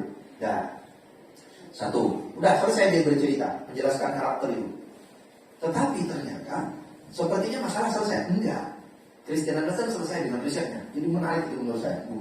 Jadi kalau yang tertarik dengan, saya punya 2 mahasiswa di Jogja yang meneliti tentang langgam. Bukan langgam, yang meneliti tentang lagu-lagu lagu-lagu Al-Quran. Jadi, dan untuk belajar itu akhirnya mahasiswa saya yang belajar musikalitas itu, dia harus ngasuh kaluruh itu apa ya? Ngaji selama 2 semester di ISI Jogja. Jadi untuk belajar apa? Belajar notasi. Maka lalu kemudian nazam bacaan Quran itu dia dengerin, dia bikin notasinya untuk melihat di mana sih pergeseran perubahannya. Jadi sebegitunya kalau mau belajar itu gampang di sini. Belajar notasi, pernah belajar notasi kan? Not balok gitu kan? Kalau nggak ada notnya minimal baloknya gitu kan? Kan belajar notasi, ya dia belajar notasi itu untuk bisa menjelaskan nazam itu, kekhasan nazam itu dan bagaimana kalau. Nah, oke. Dan sepertinya selesai riset Christina Nelson. Belum. Temannya Christina Nelson ngaji, tuh Anna Rasmussen. Bu Anna ini, coba cari di YouTube. Ada di YouTube itu Bu Anna Rasmussen. Ini lagi ngaji bareng Habib Syekh. Habib Syekh tahu Habib Syekh kan? Ada di YouTube dia lagi ngaji sama Habib Syekh. Sama, dia ahli etnomusikologi seperti Christina Nelson dan dia juga ahli musikalitas Arab. Jadi dia kalau main musik Arab tuh fasih sekali. Kalau dengerin bunyinya aja, bayangan kita ini qori'ah dari mana gitu. Nah, Bu Ana itu datang ke Indonesia berbekal risetnya Christina Nelson, sama-sama ahli etnomusikologi, Tapi datang ke Indonesia, dia ketemu beberapa hal yang mengagetkan. Lagi-lagi ini urusan data kan. Dia baca riset orang. Ini trik. Jadi kalau kita mau riset, rumus pertama itu baca riset orang. nggak ada cara lain untuk bisa mengembangkan riset kecuali membaca riset orang. Ya, jadi makanya ada telah pustaka kan. Jadi baca riset orang sebanyak mungkin. Saya kalau di S3 batasannya minimal mahasiswa bimbingan saya itu baca 60 buku baru boleh lanjut riset. Jadi datang sekali baca 5 buku, selesai ngobrol datang lagi kasih lagi 10 buku sampai limit 60 baru dia boleh mulai nulis. Tapi sedikit 60 itu karena saya dulu dikerjain supervisor saya 120 baru boleh mulai riset itu. Ya, tapi persis. Jadi Anna Rasmussen ikut temannya Christian Nelson. Baca risetnya Christian Nelson di Mesir tadi. Sampai ke Indonesia, karena dia paham risetnya Christian Nelson, dia ketemu data yang unik di Indonesia. Pertama, dengan asumsi ekonomi psikologis, kan musikalitas orang Indonesia itu kan berbeda dengan orang Mesir. Kalau begitu, pasti ada nada atau cengkok yang khas Indonesia. Dia bikin notasinya. Dia ketemu, sama-sama baca Bayati. Itu pada 3 baris terakhir, itu goyangannya berbeda. Kenapa? Karena pengaruh Indonesianya. Jadi kalau dibahas jadi sama-sama Bayati, sama-sama Nahawan. Enggak, ujung itu gitu. Ada yang bergeser. Tapi yang bisa baca orang yang paham notasi. Saya nggak bisa. Saya nggak paham notasi gitu. Saya nyuruh mahasiswa saya enggak. Satu. Jadi dia ketemu. Lalu kemudian yang kedua, dia ketemu fenomena lagi bahwa di Indonesia sebenarnya hampir mirip seperti di Mesir. Kalau di Mesir tadi dengan lagu-lagu orang di kampung-kampung, di Indonesia yang terjadi adalah maraknya kelompok-kelompok qasidah yang itu sebenarnya menjadi co-partner, menjadi partner dari orang ngaji. Mungkin sama di sini kan. Dulu qasidah terbang itu loh, bukan yang kalau sekarang kan sholawatan rame kan. Dulu kan pas grup qasidah itu satu paket dengan MTQ. Dulu kan kalau ada MTQ kan pasti ada lomba qasidahnya. Itu orangnya kadang-kadang sama. Ini qari'ah yang tidak lolos baca Qur'annya. Dia bagian dia hanya vokalis qasidah kan gitu ya. Dia vokalisnya qasidah gitu kan. Karena apa? Karena sistem notasinya dekat. Tapi ternyata saling mengisi, kata Anna Rasmussen. Yang sini saling mengisi. Lagi-lagi kan dengan yang ketiga, ini fenomena penting. Dia ketemu. Coba perhatikan foto ini lagi tadi. Di Mesir, fotonya Abdul Basit. Fotonya foto Abdul Basit. Apa yang terjadi dengan? Karena di Mesir, ketika dia meneliti seni baca Quran, semua informan dia adalah laki-laki. Gak ada satupun perempuan. Karena gak boleh kan? Karena suara perempuan aurat. Walaupun saya sampai mikir tadi kan perempuan yang baca kan. Masa iya ada yang syahwat gara-gara dengar perempuan ngaji. Itu yang sama otaknya juga. Cewek ngaji itu sampai dia keterlaluan. Tetapi saya senang hari ini tadi. Cerita hari tadi itu yang baca Quran Mbak siapa yang baca Quran? Mbak Jihan, itu ceritanya Christina Nelson. Ceritanya Anna Rasmussen. Christina Nelson ketemu di Indonesia yang ngaji itu bukan cuma laki-laki. Perempuan bisa membaca Quran di ruang publik. Makanya di bukunya itu dia memberikan spesial ucapan terima kasih khusus sama Ibu Maria Ulfa. Karena saat itu kan lagi rame-ramenya pas riset dia itu Bu Maria Ulfa lagi naik-naiknya daun gitu kan, sampai juara internasional. Oke, akhirnya dia mulai bagaimana perempuan mempengaruhi musikalitas, mempengaruhi karakter dan seterusnya. Oke, baik. Coba jadi nih saya mau tunjukkan bagaimana. Jadi fenomena Quran dia bisa muncul dalam bentuk apa saja. Ya, ini udah cerita ini banyak sekali. Nanti saya tinggalin slide-nya saja. Nanti paham tidak paham mohon dimaafkan. Nah, sekarang saya mau menutup dengan beberapa slide. Pertama, jadi yang disebut dengan living Quran, saya mohon maaf ini mazhab saya, mazhab Prof. Vicky. Mazhab Prof. Vicky itu living Quran itu saya tidak pernah mau menyebut dia sebagai metode, tidak pernah menyebut dia sebagai teori. Ya Pak Risman, saya dalam banyak diskusi saya berkali-kali. Walaupun saya paham ada teman yang memahami dia sebagai metode, saya tidak. Tapi di dalam dunia akademik biasa dialektika itu biasa. Ini mati saja. Dan tidak untuk menang kalah, tidak untuk benar salah. Itu yang penting. Dunia akademik itu adalah dunia di mana kita mendengar dan didengar. Itu enaknya dunia akademik. Nah, living Quran itu dulu 2006-2007 ketika orang di Jogja mulai diskusi. Lalu 2007 saya sekolah ke Amerika. Saya surat-suratan, email-emailan zaman itu karena belum ada chat, karena sama itu zaman itu masih BlackBerry gitu. Saya chat sama teman-teman di Jogja, beberapa orang. Saya gugat teman-teman. Istilah living Quran itu bisa mislead, saya bilang. Saat itu, menurut saya yang tepat itu adalah nyebutnya dengan living phenomena of the Quran. Jadi fenomena yang hidup dari Al-Quran itu lebih mudah menjelaskannya daripada nanti mislead gitu kan living Quran. Ya tapi kebacut ramai di mana-mana orang pakai. Habis itu yang lebih parah lagi bukan apa-apa, saya diujuk sebagai pioner gitu kan. Waduh. Tapi ya nggak apa-apa sih. Nggak. Tapi untuk mendapat penjelasan detailnya baca artikelnya ya. Nanti tak kirim ke Pak Agus. Kayaknya di grup EAT juga pernah ya di grup saya. Ya nanti saya kirim artikel saya itu bisa dirujuk untuk saya menjelaskan perdebatan terminologisnya gitu, apa itu. Nah, tapi saya mau menjelaskan ininya saja. Apa yang disebut dengan living phenomena? Jadi pertama, jadi living Quran itu sebagai fenomena adalah sebutan. Jadi nama untuk fenomena Al-Quran yang hidup. Hidupnya di mana? Di individu ataupun masyarakat penerimanya. Sejak masa awal pewahyuan hingga masa-masa sesudahnya. Jadi dia nama dari fenomena. Dan fenomena ini bisa dinamai dengan nama yang lain. Di beberapa literatur, Johannes Ping misalnya menyebutnya dengan societal Quran. Pakai societal, Quran yang hidup di masyarakat. Beberapa literatur lain menyebutnya dengan the lived Quran, pakai ed. Jadi the lived Quran, Quran yang hidup.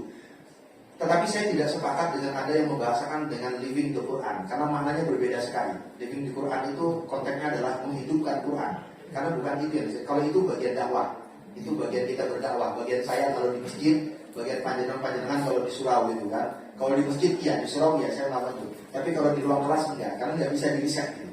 Nggak bisa di riset gitu. Karena itu bukan tentang riset gitu. Tapi yang riset itu ya, ada yang menyebut dengan lived Quran, ada yang menyebut dengan societal Quran.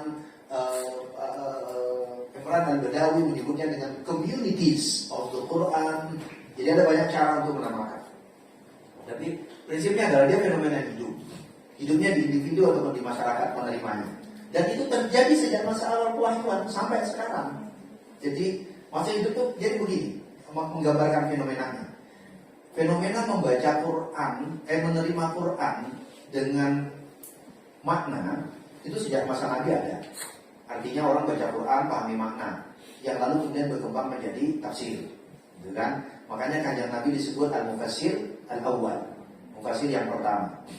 Tapi fenomena menerima Quran tidak berbasis makna itu juga terjadi di masa Nabi. Nanti coba tonton di beberapa YouTube, saya sering cerita itu ya karismanya. Di beberapa YouTube saya cerita itu. Kasus misalnya sederhana, Imam Masjid Kuba. Saya melompat saja cerita itu, sebenarnya ada cerita panjangnya. Atau di artikel itu saya juga ceritakan itu. Imam Masjid Kuba satu ketika dilaporkan sama Nabi, ya Rasul, ini Imam Masjid Kuba ini sahabat, kalau imami sholat bacanya selalu Al-Ikhlas. Ada beberapa versi riwayat. Riwayat mengatakan setiap selesai baca surah lalu baca Al-Ikhlas baru tidak rukun, gitu kan? Selalu nambahin Al-Ikhlas. Dilaporkan sama Nabi. Tapi riwayat ini bahkan bilang ke anak yuqadilul Quran, seakan-akan dia menyedikitkan Quran. Diskon Quran jadi hanya Al-Ikhlas, gitu kan? Dilaporkan sama Nabi. Dipanggil sama Nabi orangnya. Ditanya, "Kang, Mas, udah." Kalau sini udah ya. "Apa benar kau melakukan ini?" Jawab, "Iya." "Kenapa?" Dijawab sama dia, "Uhibbuha hubban syadidan lima fihi min awsafillah." Aku begitu mencintai surah ini karena di dalamnya ada sifat-sifat Allah yang begitu mulia. Ahad, Al-Ahad, As-Samad, dan Yalid wa lam yulad, wa lam yakul lahu kufuwan ahad. Itu cinta nama-nama yang begitu mulia. Lalu apa jawab Nabi? Hubbuka iyyaha adkhalakal jannah. Cintanya engkau kepada surah itu memasukkan engkau ke dalam surga. Jadi karena kita juga begitu kan, sangat mencintai surah Al-Ikhlas karena cepat selesai. Jadi kita sama-sama cinta, tapi alasan cinta yang berbeda, gitu kan. Jadi jangan pernah percaya kalau dia berkata cinta, cintanya dia sama dengan cintamu. Kan itu rumusnya gitu kan. Sama-sama cinta Al-Ikhlas, tapi alasan beda gitu kan. Oke. Ini kan performatif. Itu yang disebut dengan performatif. Jadi dulu pahaman orang itu melahirkan tindakan yang berbeda dengan tindakan yang Nabi nggak pernah mengajarkan sebelumnya. Nabi kan nggak pernah mengajarkan itu. Nabi tidak pernah melakukan itu, tapi muncul perilaku baru. perilaku baru. Muncul lagi perilaku yang lain. Bisa ketika baca Quran, lalu kemudian Nabi bilang, sebenarnya panjang lebarnya, Nabi bilang, Al-Ikhlas itu sulusul Quran. Al-Ikhlas itu adalah sepertiga Al-Quran. Maka untuk bisa khatam, orang membaca Al-Ikhlas 3 kali. Tapi nggak usah baca Al-Ikhlas 3 kali, undang orang sekampung, saya mau khataman Quran di rumah. Kenapa? Baru baca Al-Ikhlas 3 kali. Saya cerita itu, saya diwasiati ibu saya, dinasihati ibu saya mudah-mudahan mamanya Umar kasih sehat beliau. Jadi ibu saya bilang ketika saya mau merantau ke Jogja, pokoknya baca Fatihah 100 kali sehari, baca sholawat 100 kali sehari, dan khatamkan Quran 40 kali sehari. Gimana caranya? Ternyata baca Al-Ikhlas 120 kali. Jadi itu amalan harian, tiap hari saya baca Al-Ikhlas 120 kali. Kalau ditanya orang, ini lagi, ini saya pakai itu saja. Orang lalu kemudian nanya, Bapak, itu apa tujuannya? Ngamalkan Al-Fatihah 100 kali sehari, lalu Al-Ikhlas 120 kali sehari. Kira-kira apa jawaban saya? Sederhana. Jawaban saya tidak punya tujuan apa-apa. Saya membaca Quran dalam konteks yang itu hanya untuk satu tujuan. Ikut perintah ibu. Nggak ada yang lain. Tidak ada tujuan lain. Tujuan saya cuma satu itu. Apakah itu berpahala? Nggak ada bacaan Quran yang tidak berpahala. Dan tidak ada yang mengikut perintah ibu yang tidak berpahala. Apalagi itu perintah yang baik. Kan selesai dalilnya kan. Jadi kalau ditanya dalil, saya nggak punya dalil. Memang nggak ada dalil untuk itu. Dalil itu general sekali. Ikuti kata ibu, malam yukmar bimaksiatin. Nah, kan selesai gitu kan. Selama tidak disuruh untuk maksiat. Kenapa jumlahnya harus 100? Ya tanya sama ibu saya, jangan tanya sama saya. Kan sama seperti ibu saya suruh sapu halaman. Ya sudah, saya nyapu halaman. Walaupun ada mungkin kamar yang juga harus disapu, tapi disuruh sapu halaman aja yang saya sapu gitu kan. Perintahnya bersihin halaman gitu kan. Itu rumus sederhana. Oke, itu satu. Jadi sejak masa awal pokoknya hingga masa sesudahnya sampai saat ini kan berkembang terus itu. Berkembang terus. Kayak di buku, di artikel itu saya juga cerita tentang kasusnya Al-Fatihah. Pada masa awal kewajiban, Al-Fatihah itu muncul riwayat dari Abi Sa'id Al-Khudri. Singkat cerita gini kan, sahabat dimintai tolong oleh sekelompok orang untuk menyembuhkan orang yang lagi sakit. Lalu kemudian sahabat itu nggak punya riwayat sebagai dokter. Lalu kemudian dia datang, dia bacakan Fatihah, sembuh. Gitu kan, Fatihah sembuh. Datang sama Nabi, ceritakan itu sama Nabi. Nabi nggak pernah ngajarin, tapi diceritain sampai kepada Nabi. Nabi cuma menjawab, wa ma adraka bi anna fiha ruqyah. Loh Mas, kok bisa tahu kalau itu bisa buat meruqyah? Maka lalu kemudian pertanyaan Nabi ini dipahami oleh para ulama kemudian sebagai takrir, bahwa itu boleh. Takrir dari Nabi SAW. Dah selesai. Nah lalu kemudian kesini hadis ini diterima lagi. Imam An-Nawawi misalnya ngutip lagi hadis ini oleh Imam An-Nawawi. Hadis ini lalu kemudian dikutip, kasih judul Babu ma yuqra'u 'indal marid, bab apa yang harus dibaca ketika nengok orang sakit. Akhirnya menurut Imam Nawawi, asal nengok orang sakit, sunnah kita membacakan surah Al-Fatihah. Merujuk kepada Abi Sa'id Al-Khudri ini tadi. Terus nggak berhenti sampai di situ. Imam An-Nazili di kitab Khazinatul Asrar itu tambah kencang ceritanya. Oh jadi Imam An-Nazili beliau bilang, oh kalau begitu, kalau orang sakit ini baca Fatihahnya sekian kali. Mulai ada rumus yang dulu Nabi nggak ada. Baca Fatihahnya 7 kali, nanti sampai ke ayat Iyyaka na'budu wa iyyaka nasta'in. Ulangin sampai 11 kali sambil niatkan dalam hati apa yang kau minta kepada Allah Subhanahu wa ta'ala. Doa kan, akhirnya berdoa pada saat itu. Berkembang terus kan. Jadi dari masa awal sampai masa sesudahnya. Yang saya ingin tunjukkan adalah bahwa jadi setiap fenomena itu prinsipnya. Setiap fenomena yang kita lihat sekarang, dia pasti punya cerita yang kompleks sebelumnya, baik di dalam pikiran, perilaku maupun teks-teks keagamaan. Terutama teks-teks kalau dalam kasus kita dalam ilmu Al-Quran dan tafsir, itu adalah dalam kitab tafsir, dalam kitab-kitab hadis, dalam syarah hadis, atau dalam kitab-kitab penyertanya. Okay. Yang kedua, dalam penerimaannya, Al-Quran tidak hanya diterima secara teologis sebagai kitab suci yang memiliki kekhasan bentuk dan pesan. Jadi maksudnya begini, ketika Quran diterima pada poin pertama tadi, di satu sisi dia diterima secara teologis. Ini kitab suci. Kitab suci ini kalam Allah yang membawa kalam Allah. Maka kalau membacanya ibadah, gitu kan. Tapi pada saat yang sama, tetapi juga menerima Quran ini tadi pada saat diterima orang yang menerima ini membawa anggapan, membawa pemahaman, membawa tindakan individu atau masyarakat dan tindakan individu dan masyarakat dengan beragam latar keyakinan, pengetahuan dan pengalaman dalam ruang sosial dan kebudayaan masing-masing. Jadi ketika orang menerima Quran, tidak hanya Qurannya yang kita pahami secara teologis yang tidak boleh berubah kata-katanya, bunyinya, ayatnya, tetapi orang yang menerima ini juga membawa perangkat pengetahuannya, membawa pengalamannya masing-masing. Perbedaan pengetahuan, perbedaan pengalaman membuat cara menerima berbeda. Kasus Al-Ikhlas tadi, Imam Masjid Kuba dengan pengetahuannya tentang ayat itu menerima ayat ini, lalu kemudian muncul perilakunya membaca berulang di dalam sholat. Tetapi orang lain yang tidak punya pemahaman ini, saya misalnya, walaupun saya paham kemudian gitu kan, ketika lalu kemudian saya menerima Al-Ikhlas, saya baca berulang-ulang. Untuk apa? Untuk mengejar ajrunnya. Jadi kalau Imam Masjid Kuba ini tadi dengan pengetahuan pengalamannya, dia kejar makna, gitu kan? Saya karena dengan keterbatasan bahasa, saya kejar ajrunnya, pahalanya, fadilahnya, dan begitu seterusnya. Macam-macam ini di belakang pengetahuan orang macam-macam. Maka bagi si peneliti lalu kemudian konsekuensinya, kita perlu paham bagaimana penerimaan teologis orang terhadap terhadap Quran.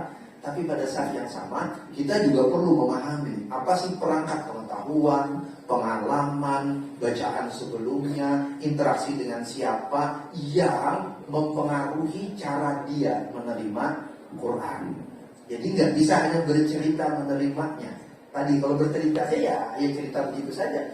Perangkat IAT-nya nggak kepakai. Perangkat IAT kan justru yang di belakangnya ini kan, yang kitab-kitab, yang pengetahuan, yang dalil macam-macamnya itu.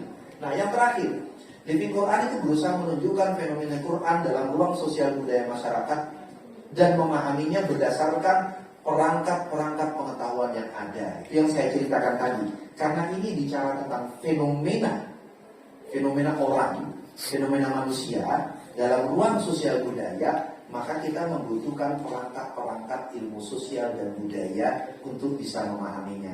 Makanya di riset tadi kan ada yang pakai Clifford Geertz, ada yang pakai teori embodied knowledge, ada yang pakai teori etnomusikologis. Itu teorinya macam-macam. Ada yang pakai sosiologi pengetahuan, ya kita tidak perlu menjadi ahli sosiologi. Tapi ketika kita mau pakai kacamata itu perlu paham. Oke, kita mau pakai sosiologi pengetahuan, ya berarti sosiologi pengetahuan yang dipahami. Persis seperti saya meminta mahasiswa saya tadi, karena dia mau pakai teori tentang musikalitas Quran. Oke, kalau begitu kamu belajar musik. Karena tidak mungkin memahami musikalitas nagam kalau dia tidak paham apa itu musikalitas. Jadi belajarlah dia tentang musikalitas, belajar tentang notasi dan sebagainya. Artikelnya ada, kan nanti saya bisa share. Dan keren menurut saya tulisannya ini. Oke, nah ini nggak usah sudah deh. Banyak kalau itu saya tinggal slide-nya saja. Oke, nah terakhir deh saya mau cerita ini saja. Ini terakhir sebagai penutup. Nah, kalau begitu, ini yang saya sebut tadi, alur pikir ini saya sebut. Jadi, kalau begitu bagaimana fenomena itu dipahami? Kayaknya fenomena itu dipahami pertama, kan ada masa lalu pada masa Nabi. Ada Al-Quran pada konteks awal, konteks praktek diterima sebagai model dan dasar. Itu ada cerita di masa Nabi tadi. Cerita di masa Nabi, habis itu muncul dalam kitab-kitab hadis, muncul dalam kitab tafsir, berjenjang itu kan dari waktu ke waktu. Barang-barang yang sangat familiar menjadi mainan kita di IAP. Kan mainan kita di IAP kan baca itu kan, masih ikut tafsir, baca tafsir. Tadi loh, kenapa saya sengaja dari awal tadi kalau teman-teman perhatikan, saya mulai bercerita tentang bagaimana Tobari nafsiri la yamassuhu illal mutahharun. Saya juga bercerita tadi bagaimana Bukhari ngutip mana tadi hadis Abi Sa'id Al-Khudri. Imam Ad-Darimi yang saya ceritakan tentang Masjid Kuba tadi itu adanya dalam Sunan Ad-Darimi. Itu adanya dalam Sunan Ad-Darimi. Yang saya ceritakan tentang nengok orang sakit tadi itu munculnya dalam At-Tibyan fi Adabi Hamalatil Quran. Jadi literatur kita itu sebenarnya kaya dengan ini.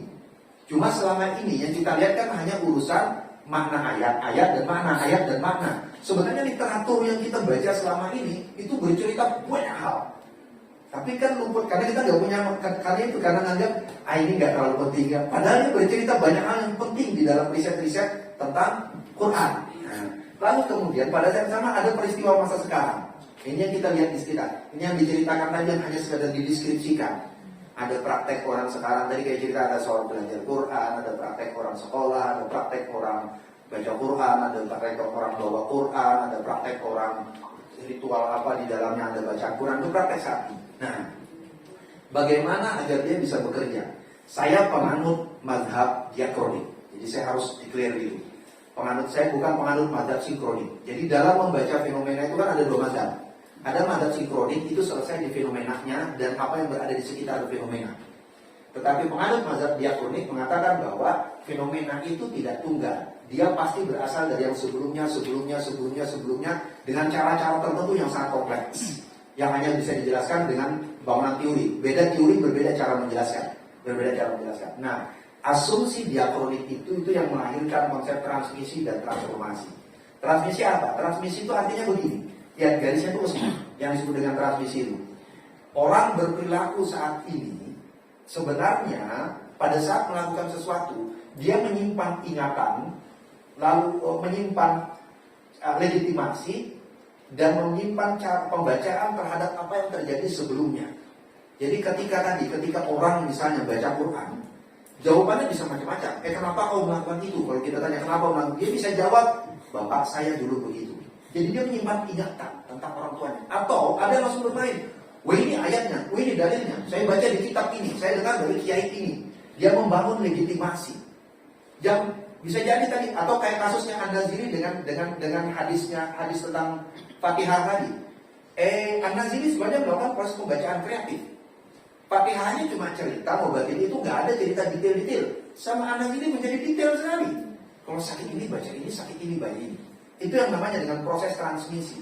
Jadi transmisi itu kalau dibaca dari bawah ke atas. Prakteknya itu dari atas ke bawah kan, dari Nabi ke kita. Pasti sanad. Yang namanya sanad itu bukan dari Nabi ke sahabat, bukan. Sanad itu kan klaim dari kita ke siapa sampai kita bisa membuktikan ketemu sama Nabi. Itu namanya transmisi. Sebaliknya pada saat transmisi itu berlangsung, pada saat yang bersamaan juga terjadi proses transformasi. Jadi ini yang masa Nabi ini tadi, yang ada di kitab-kitab dan masa sudahnya muncul di kitab, itu jadi model dan nilai universal yang dipraktekkan dalam konteks yang khas dan selalu berubah. Jadi kalau digambar itu begini. Nah, nih. Kalau kita mau urut, di masa Nabi ceritanya singkat. Muncul dalam kitab-kitab, kemudiannya meluas. Muncul lagi dalam kitab-kitab itu meluas. Kitab-kitabnya meluas sampai ke praktek kita sampai jadi banyak sekali. Piramida ini menggambarkan banyaknya. Itu yang disebut dengan transformasi. Jadi transformasi itu caranya itu berubah. Persis kayak cerita anak Get tadi kan, kalau saya anak Get tadi loh. Jadi ini sama-sama belajar Quran, tapi cara belajarnya Iqra dengan alifan, dengan seolah tahfiz, dengan ibu-ibu itu sudah berubah semua. Sama-sama tentang khairukum man ta'allama al-Quran wa 'allamahu. Sama, dalilnya sama. Orang baca Quran itu sama-sama al-hal wal murtahil. Dalilnya sama-sama al-hal wal murtahil. Yang namanya baca Quran yang baik itu dari awal sampai akhir kembali lagi ke awal. Tapi nandai dari awal sampai akhir itu berbeda-beda. Misal, ada yang khatam Quran itu kalau sampai An-Nas langsung doa. Itu kan? Tapi saya tidak tahu di Minang. Ada juga orang yang kalau khataman Quran sampai An-Nas, dia harus baca dulu Fatihah sama awal surat Al-Baqarah baru baca doa. Dasarnya apa? Praktek dengan dalil yang sama. Dalilnya sama-sama al-hal wal-murta'il. Jadi kata Nabi, orang yang baik baca Quran itu adalah orang yang sampai di ujung. Al-hal wal-murta'il itu sampai perjalanan di tujuan, dia kembali lagi ke asal, jalan lagi sampai tujuan, kembali lagi ke asal. Itu kalau bahasa Minangnya komuter. Komuter itu orang kaya itu orang kerja di orang tinggal di Padang Panjang, kerja di mana Batu Sangkar. Jadi tiap pagi dia berangkat ke Batu Sangkar, selesai kerja dia pulang lagi ke rumahnya di Padang Panjang. Besok pagi dia berangkat lagi. Itu namanya al-hal wal mutahil. Bacaan Quran itu seperti orang mulai dari awal sampai ke akhir, balik lagi ke awal. Sama hadisnya. Tapi prakteknya bisa berbeda-beda nanti. Prakteknya bagaimana cara memahami al-hal wal mutahil sudah berbeda-beda. Dan seterusnya. Makanya lalu kemudian dari sana muncul urut. Muncul praktek lagi. Kalau baca Quran dalam sholat itu sunnah urut mushaf. Kenapa? Al-hal wal mutahil. Jangan melompat. sholat Jumat itu walaupun al-ghasyiyah lebih panjang, tetap di rakaat kedua. Karena apa? Karena al-a'la lebih duluan dalam mushaf. Padahal kalau urut panjang, al-ghasyiyah lebih panjang kan? Harusnya kalau ngikut kayak apa standar maghrib kita apa? Kuliah dulu kan? Standar maghriban kita kan kuliah. Kalau itu standar kuliah dulu, harusnya al-ghasyiyah dulu karena lebih panjang. Tapi tidak. Karena al-halul murta'il, urut mushaf yang ini lebih panjang dan seterusnya. Nah, kayaknya terakhir ini saya mau menutup dengan ini saja. Oke. Memang nggak ada tuntas, saya ngajar ini 1 semester. Tetapi gini yang saya ingin tekankan tadi merespon yang disampaikan oleh Pak Risman dan Pak Hafiz tadi bahwa jadi mari kita membuka spektrumnya. Jadi fenomena Quran itu banyak. Ada bacaannya, ada tradisinya, ada gesture tindakan tubuh, ada benda-benda material, baju apa yang dipakai, perihal dan sebagainya. Itu semua sebenarnya bercerita. Dia menceritakan satu. Lalu kemudian yang kedua, fenomena ini bukan fenomena yang datang dari ruang kosong. Dia berasal dari banyak hal yang ada di sekitarnya. Mulai dari pikiran si pelaku, ruang pergaulan si pelaku, barang bahan bacaan yang dibaca oleh si pelaku, guru-guru kepada siapa dia berguru dari sini oleh orang yang melakukan ini tadi, lalu kemudian dan semua berlangsung terus sampai ke belakang. Bagaimana teks orang atau masyarakat di mana tindakan itu berlangsung, dia menjadi modal untuk memahami kompleksnya sebuah fenomena. Jadi tidak hanya satu. Kemudian yang kedua, tetapi fenomena ini juga akan berujung kepada respon-respon baru di sekitarnya. Jadi respon baru itu ada yang menerima, ada yang menolak, ada yang menambahi, ada yang mengurangi, ada yang mengembangkan, ada yang memberi penjelasan, ada yang memberi bantahan. Jadi setiap fenomena itu tidak pernah menjadi fenomena tunggal.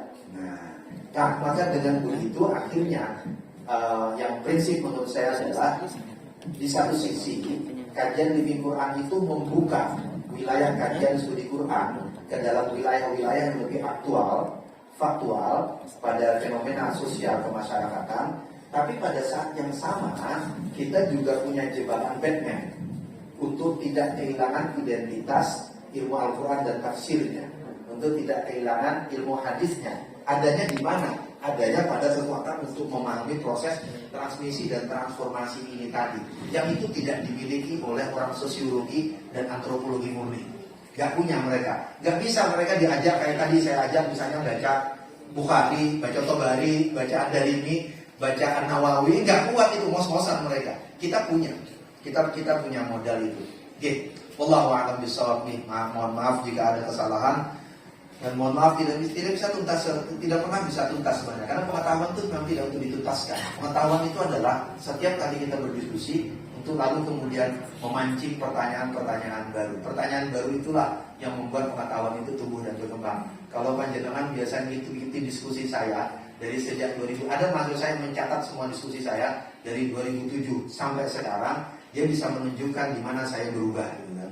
Di mana yang membuat berubah itu banyak pertanyaan-pertanyaan audiens ketika diskusi atau pertanyaan-pertanyaan orang ketika di YouTube, di Facebook, di WA orang tanya, berubah lagi. Ada yang sampai email serius panjang. Pertanyaan-pertanyaan itu membuat saya harus membaca lagi, berubah lagi. Makanya ada yang nulis artikel Living Quran menurut Rafiq. Saya bilang ke dia, saya masih hidup. Hari ini bisa jadi itu yang saya katakan dan yang saya tulis. Besok bisa jadi berubah, tergantung saya baca apa lagi besok. Saya baru baca sebegitu tadi, saya baru ceritain. Besok akan ada buku baru yang saya baca lagi, mungkin berubah lagi ceritanya gitu kan. Kalaupun tidak berubah gratis, tetapi ya itulah pengetahuan. Itu yang membuat dinamika itu yang membuat diskusi kita selalu hidup dan tidak pernah kehilangan tema untuk didiskusikan. Allahu a'lam bishawab. Yang sama bila pangapunten, mohon maaf. Allahu a'lam bishawab. Assalamualaikum warahmatullahi wabarakatuh.